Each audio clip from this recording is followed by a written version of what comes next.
I give all praise and glory to Yahweh Bahasham, Yahweh Shai, Bahasham Ha Rakat Kodash. Double honors unto our apostle elders that rule Great Millstone Well, which is teaching Israel the truth, which taught me the truth. And shalom to the hopeful elect and the nation of Israel. Wa Abba Babal. This is Isaiah 41 in the NLT, and it's about the Israelites receiving a promise of comfort, though they were being told they were going to go into captivity. This is mainly talking to the southern kingdom. Isaiah is prophesying of captivity under the Assyrian Babylonian, and then eventually redemption. They would come out of Babylon and go back into Jerusalem, which later the Messiah will come and be crucified, died, and resurrected. All right. So it says in Isaiah 41, verse 8, "But as for you, Israel, my servant, Jacob, my chosen one, descended from Abraham, my friend, I have called you back from the ends of the earth, saying, you are my servant, for I have chosen you and will not throw you away." And that still stands today. That's why the Lord, He doesn't allow us to be overcome, as it says in Malachi 3, and I'll get it in the KJV in verse 6. "For I am Yahweh, I change not. Therefore ye sons of Jacob are not consumed." That's why we're able to survive, even though they're poisoning our food, poisoning our water, poisoning our air. And we remember ourselves, even though they try to poison our minds. All right, in the NLT it says, "I am Yahweh, and I change, and I do not change. That is why you descendants of Jacob," the sons of Jacob are the Israelites, the so-called Negroes, Latinos, and Native American Indians, which have been scattered throughout the world in slavery, are not already destroyed, because they're trying to destroy us, the so-called white race, Esau, Edom, the red devil the Bible speaks of, and the other nations which are confederate with the so-called white race against the Israelites. It says in Isaiah 41, verse 9, once again I'm in the NLT, it says, "I have called you back from the ends of the earth," which were in America, the other end of the earth from our home. The home of the Israelite is the promised land, the holy land of Israel, which today in 2026, the year of apostasy and Jacob's trouble, there are counterfeits in the Holy Land, the tiny tops, big nose bastards of Ashdod. It says, saying, "You are my servant, for I have chosen you and will not throw you away."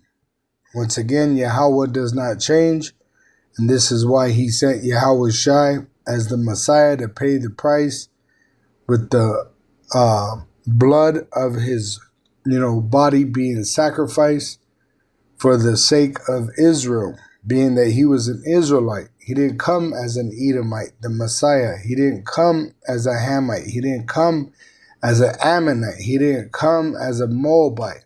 He didn't come as any other nation. He came as an Israelite, because salvation is only for the Israelites and not even all Israel at this moment. It says, "Don't be afraid, for I am with you. Don't be discouraged, for I am your power. I will strengthen you and help you. I will hold you up with my victorious right hand," Yahweh Shai. "See all your angry enemies lie there, confused and humiliated. Anyone who opposes you will die and come to nothing." And that's why these other nations are really nothing. All right, 2 Ezra 6. And verse 57, and now, O Lord, behold, these heathen, the other nations, starting with that so-called white race, the red devil the Bible speaks of, which have ever been reputed as nothing. They've always been nothing. They're nothing. They'll never be greater than the Israelites in the eyes of Yahweh Ba'ashem Yahushai, which shows you that they're not part of the covenant, the new covenant or the old covenant. All right. It says, which have ever been reputed as nothing, have begun to be lords over us and devour us, which the Lord's going to devour them for what they've done unto us. It says in Isaiah 41:12, you will look in vain for those who try to conquer you. Those who attack you will come to nothing, which all the nations are confederate against the elect. Psalm 83 says in verse 1, a song or psalm of Asaph, which this is a prophecy of the elect in the future, which we're living that life today. Keep not thou silence, O Elohim, hold not thy peace, and be not still, O Elohim. For lo, thine enemies make a tumult, which they're plotting against us, and they that hate thee have lifted up the head, the so-called white race, the red devil the Bible speaks of, Esau, Edom, is coming down with great wrath, knowing that they have but a short time. They have taken crafty counsel against thy people, the Israelites, and consulted against thy hidden ones, Judah. They call us so-called Negroes, Latinos, and Native American Indians. They have said, come and let us cut them off from being a nation, that the name of Israel may be no more in remembrance. So they want to try to murder us to stop us from remembering who we are. Their whole system is set up to deceive you, Israelites, the so-called Negroes, Latinos, and Native American Indians, which been scattered throughout the world in slavery. It says, for they have consulted together with one consent, talking about the other nations. That's why they have a UN in America. They are confederate against thee. The tabernacles of Edom, the so-called American white people, and the Ishmaelites of Moab, which you have different forms of Ishmaelites, which are known as Arabs in the continent of Asia, and the Hagarenes, which are another form of Ishmael. Gabal, which is a Edomite that is in the Holy Land, and Ammon, the Japanese, and Amalek, the tiny tops, big-nosed bastards in Ashdod, Edomites, and Philistines with the inhabitants of Tyre, the Africans. All right? They're confederate with the Edomites and the other nations against the Israelites. Ashur, the Assyrian, also is joined with them. They have Hopen, the sons of Lot, Selah. So the Lord's going to fight for us. All right? But these nations are confederate against us. And they devour us. All right? It says in Isaiah 41 verse 12, you will look in vain for those who try to conquer you. Those who attack you will come to nothing. For I hold you by your right hand, by Yahushai. I, Yahweh, your power, and I say to you, don't be afraid. I am here to help you. Though you are a lowly worm, O Jacob, talking to the Israelites that believe in his son Yahushua at this time. Back then, he was talking to the Israelites of the tribe of Judah, Benjamin, and Levi, which were going to go into Babylonian captivity and come out and go back into Jerusalem. It says, I am Yahweh, your Redeemer. I am the Holy One of Israel. So this promise still is with us, though we're in Babylon the Great. we're going to go back to the promised land as he has promised us. You will be a new threshing instrument with many sharp teeth. You will tear your enemies apart, making chaff of mountains of their societies. Their elite are going to go first into captivity.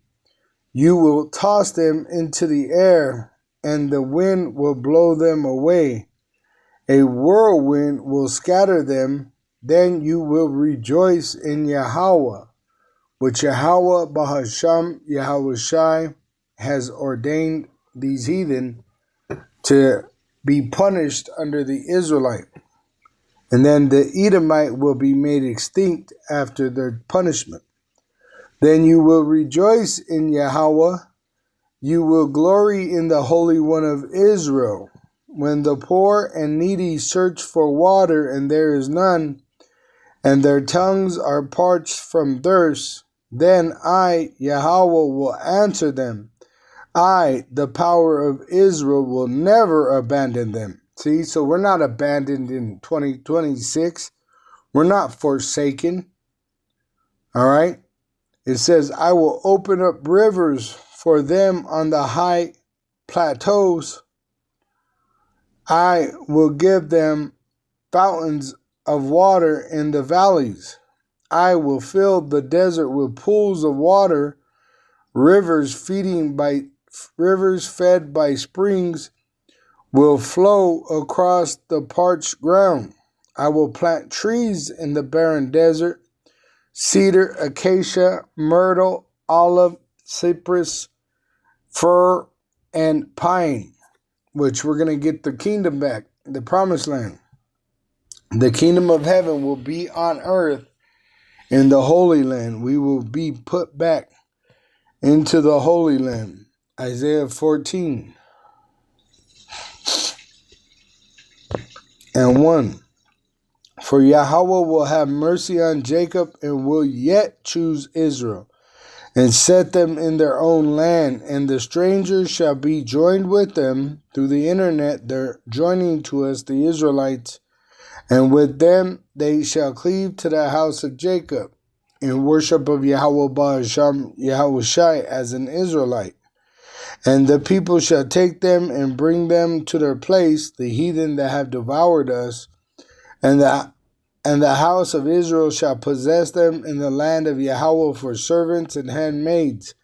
And they shall take them captives whose captives they were, and they shall rule over their oppressors, which we're going to pay you back for what you've done unto us. That's a God-given right. And our God is Yahweh, and it's all made possible through his son, Yahushua. And we know this by the Holy Spirit.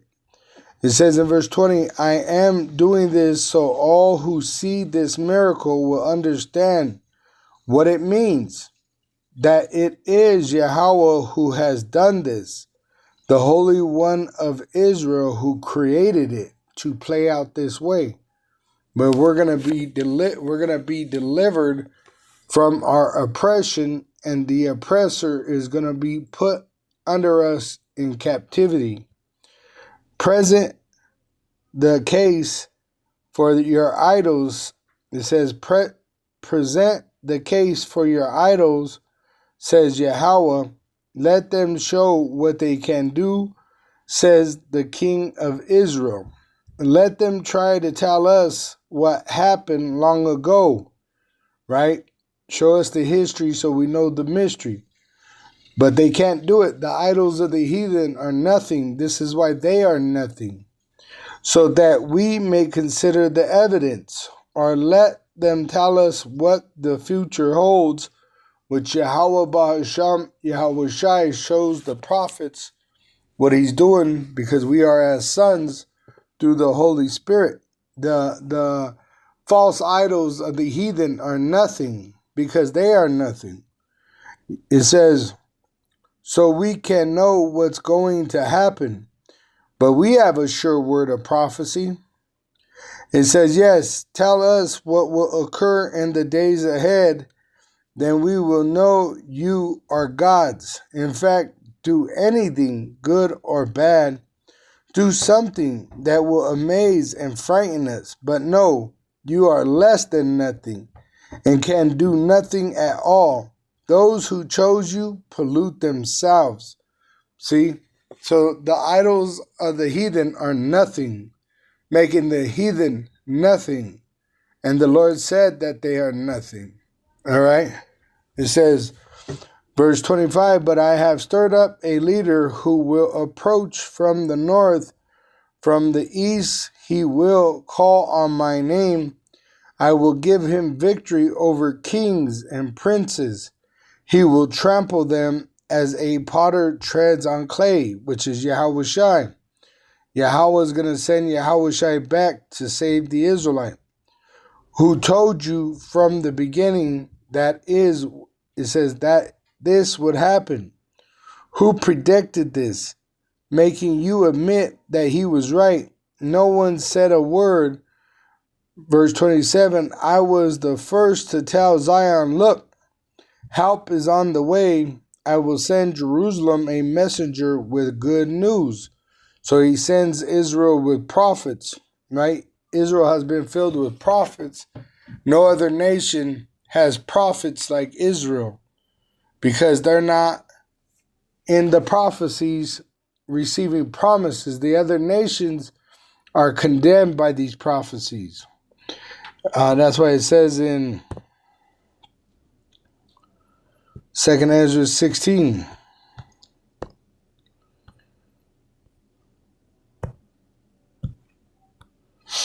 Second Ezra 16, it says in verse 1, woe be unto thee, Babylon in Asia. Woe be unto thee, Egypt and Syria. Gird up yourselves with cloths of sack and hair. Bewail your children and be sorry, for your destruction is at hand, which the Lord's going to punish the heathen. Obadiah verse 15, for the day of Yahweh is near upon all the heathen, as thou hast done, which they have devoured his people. It shall be done unto thee, thy reward shall return upon thine own head. See? So their punishment is near, and we're about to receive the heathen and the world as a reward of remaining faithful in the trials and tribulations that are as a furnace of adversity for the Israelite. It says in verse 28 of Isaiah 41, not one of your idols told you this, not one gave any answer when I asked, right? Because they worship idols of gold and silver that do not speak, can't even save themselves. It says, see, they are all foolish, worthless things. All your idols are as empty as the wind. So these heathen are up shit's creek without a paddle, as they say in the world. All right, so it's an idiom. It says up shit's creek without a paddle is an American idiom meaning to be in a very difficult, inescapable, or hopeless situation, typically without the resources needed to solve it. See? So Esau and these other nations are up shit's creek without a paddle. They're screwed. All right? And the Lord's going to destroy them with their idols, which are nothing. They are nothing. They are less than nothing. But the elect, we are the apple of the Lord's eye as the Israelites that are going to be preserved as the remnant to start it all over and bring our people back.